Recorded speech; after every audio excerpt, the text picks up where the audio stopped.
তিন জায়গায় প্রয়োজনে মিথ্যা বলা যায়। এক নাম্বার, আপনার ওয়াইফকে খুশি করার জন্য, সে একটু এরকম না বলে একটু কৌশল করে বললে খুশি হবে, ওটা বলা যায়। দুই নাম্বার, জীবন মরণের ব্যাপার, জান বাঁচানোর জন্য একটু কৌশল করে ঘুরিয়ে বললেন, এটা জায়েজ। তিন নাম্বার, দুইজন ঝগড়া লাগছে তাদেরকে মিলিয়ে দেওয়ার জন্য কৌশল করে একটু মিথ্যা বলা, ঘুরিয়ে বলা যায়। দুইজনের মধ্যে দেখলেন যে সম্পর্ক খারাপ, একজনরে বললেন, ভাই সে তো ওই দিন আপনার ব্যাপারে অনেক প্রশংসা। কি আমার ব্যাপারে প্রশংসা? কি বললো? এই বললো আপনি নাকি এই করছেন ওই করছেন, অনেক প্রশংসা। লোকটার মন খুশি হয়ে যাবে তার ব্যাপারে, ঠিক কিনা? আবার তার সাথে যার ঝগড়া, ওরে যে বলুন, ভাই ওই দিন তো সে আপনার অনেক অ্যাপ্রিসিয়েশন করলো, অনেক, সে তো অবাক, কি রে বলে কি? এই যে দুইজনের ব্যাপারে দুইজনের একটু ভালো ভালো কথা বলে দিচ্ছেন, একদিন দেখবেন রাস্তা দিয়ে হাঁটার সময় একে অপরকে সালাম দিয়ে ফেলছে, সালাম দিয়ে বুকে জড়ায় ধরছে, আছে না নাই?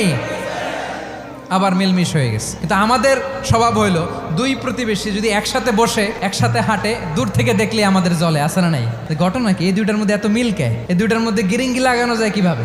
আল্লাহর কাছে তওবা করেন, এই মানসিকতার যেন আমরা না হয়, আমরা মিলিয়ে দিব।